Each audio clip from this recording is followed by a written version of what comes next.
the names that are used are things we sort of accept, but it's borrowing.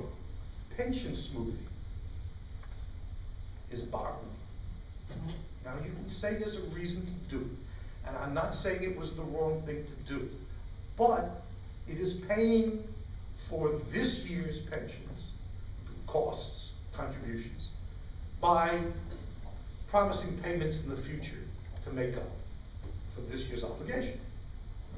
Certiorari bonding.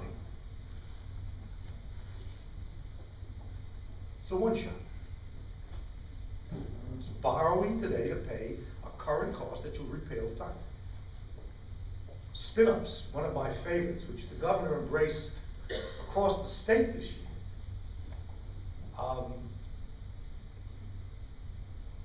It's taking next year's state aid, using it this year, and everybody winking and saying, since state government will never go away, it's really just extra aid. It's not, and it's got to be booked as a loan.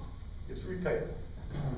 Now, if you then took, for Orange County, or Rockland County, or Westchester County, or Suffolk County, or the city of Syracuse, the city of Yonkers, and looked at the budgets that have been put into place, it ain't just the eating up the fund balance. The process of borrowing from present day expenditures continues unabated, and it can't be sustained. So that if the cap means anything, which is a really interesting take on it, even where it's ostensibly working, it's not working. The amount of money committed to costs in this budget year are greater than the recurring revenues coming in, and everybody is sort of looking away when it comes to that. If you take that as the next step after, let's agree on what the consequence of the size of the problem is, and you articulate it is a goal to match the two, you then irrevocably have to face the really big political social problem, which is the current level of spending adequate to the social, economic needs of the people in government, those served by government. There has been, over the last 15 years, a political truism, which is taxes are too high. Since I'm in my descriptive mode, I am compelled to say that is an unexamined assumption. It may be that taxes are too high. It may be they're not high enough, but that debate does not exist and hasn't existed politically because no one has the whatevers. Strength of character, what do you think of that? To actually stand up and say, well, what are we doing here? You could make the argument that the American economy was at its strongest historically at a time when the marginal rate on federal income tax was 70%. 50s, 60s, couldn't have gone. The economy was great, that's the good old days. You could make the case that in the past 25 years, the economy was at its strongest during the times of, let's say, Reagan and Clinton, in which the tax rates were dramatically higher. I am not urging you or anyone to adopt a conclusion that the tax rates are too low. But I am suggesting that if you don't think so, you've got to be able to establish it. Now, there are some ways to establish it that are anecdotal and perfectly valid. One knows almost without having to prove it that property tax rates on the residential taxpayer are causing real human pain. And you don't need a study to know that. Note that I distinguish between residential rates and commercial and other kinds of rates, because I don't know as well anecdotally. Now, on the side that says, you know, we're not taxing enough, you have to be able to decide what you mean by that, because there's the question of the aggregate burden: sales tax, income tax, fees, property tax. And then there's the problem of, well, within that aggregate number, is everybody bearing their fair share of the burden? And the argument is made both within municipal governments and without. In Yonkers, for example, they have an income tax, thanks to me. When I was a freshman legislature, the city went belly up time one, and as part of the control board mechanism, a city income tax was imposed. It's never been a political controversy, it works beautifully. Kept property taxes much lower than anything else in the neighboring communities.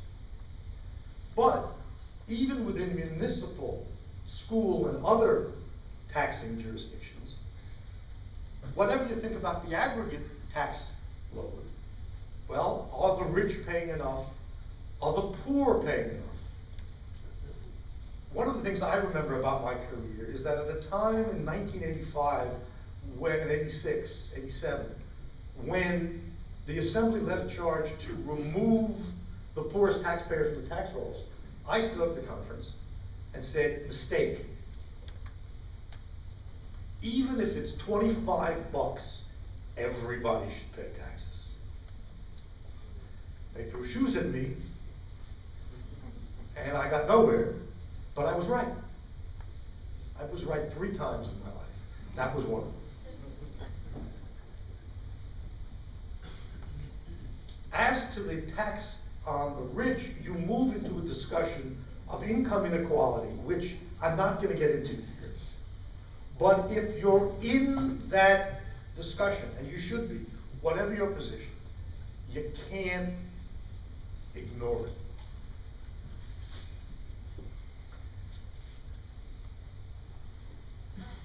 What's the size of the problem? Stop deficit budgeting and have a real discussion about the tax burden, in which those of us who say you got to raise taxes are not vilified politically, even if they're wrong. Let me turn now to remedy for a moment, and then, since I'm going to check my time so I don't go over, I am instructed to take questions, and I'll be glad to do that and get you all out of here in more than enough time to begin your programs. There are 3 remedies at the local level. Somebody shows up with a truckload of cash. Could be the feds, even though they don't care about you. Could be the state of New York, but the governor says he won't do it.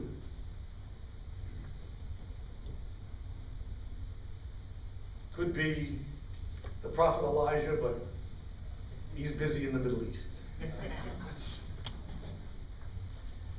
Remedy 2, control boards. They have an interesting provenance. As I said, the first thing I did that ever got me any attention was negotiate. I was a freshman legislature. Stanley Fink was the speaker. I represented a piece of the city because I was the only Democrat. What do you want to do? I said, I think the only answer here is a control board with some state revenue and some tax revenue. He said, okay, go down and negotiate with newly minted Governor Cuomo. For those of you who are in the business, forgive me, you'll appreciate this. For those of you who are not, forgive me. I walked down to the World Trade Center, and I walk into a room, and there are 3 guys. A guy named Jerry Crotty, who's now a federal judge. A guy named Mike Del Judas, who's now an investment banker, but he's got his finger in everything, very smart guy. And a guy named Fabian Palomino, who was one of Governor Cuomo's buddies in Court Street, very smart guy. they had set a table with a big plate glass window behind where the sun was coming. And then, about 10 feet away, there was a tiny little desk and a chair for me. Freshman legislature. Well, I walk in there, and they proceed to try to, and actually succeed in beating the hell out of me. And I was down there with a guy named Eddie Margolis, whose wife was the lieutenant governor, smart guy, and he's sitting as far away from me as he can get. And at one point, he walks out of the room, and I'm just sort of holding my own. Comes back as he walks past me, leans over, whispers, and says, "The speaker says, hold tight." Which was this great weight off my shoulder, because I was negotiating for guys who, and I did, and we won. That was the level of institutional discourse that went on back then. If you do control boards, you're going to get into exactly that dynamic again. I don't care if it's control board light, like you're talking about Rockland County. I don't care if it's the Nassau control board, which has no real power. It's a remedy. It brings the unions into play, and it brings the taxpayer into play. Second remedy is bankruptcy. And that has one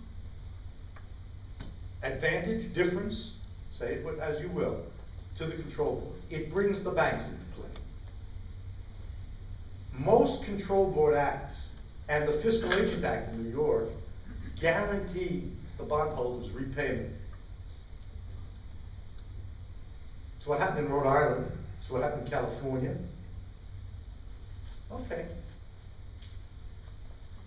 If you go bankrupt, then all of a sudden in front of the judge are the taxpayers, taxes will go up. The unions, contracts will be broken. And the bondholders. Now that could be a bad thing economically and politically, I get that. But it certainly enables whoever is making the decisions to do two things that a control board doesn't. It leaves control of the workout plan in the hands of the bankrupt entity. And it enables the bankrupt entity to say to the public, everybody's taking a haircut. Now, bankruptcy, everyone is scared of because it sounds so big. Fair enough. But if we go back to the remedy outline, a truckload of cash, control board, or bankruptcy, I think that in the same way there ought to be a real discussion of tax burdens and spending policies, there ought to be a real discussion of the workout that involves bankruptcy. Yonkers, Newburgh, Syracuse, Rockland, Nassau. Who's going to take the haircut if the worst happens? In a democracy, we go back to, I'll conclude with this, it's going to be decided by legislative bodies. Everybody says, you heard your openers, how the governor did this and the governor did that. Governor did nothing. Governor proposed some things and used his considerable political skills and muscle to get them done, but it was done by legislative bodies. And to the extent that the city councils, the county legislators, the town councils, the village boards are, in the end, going to do it, it's going to be an American solution.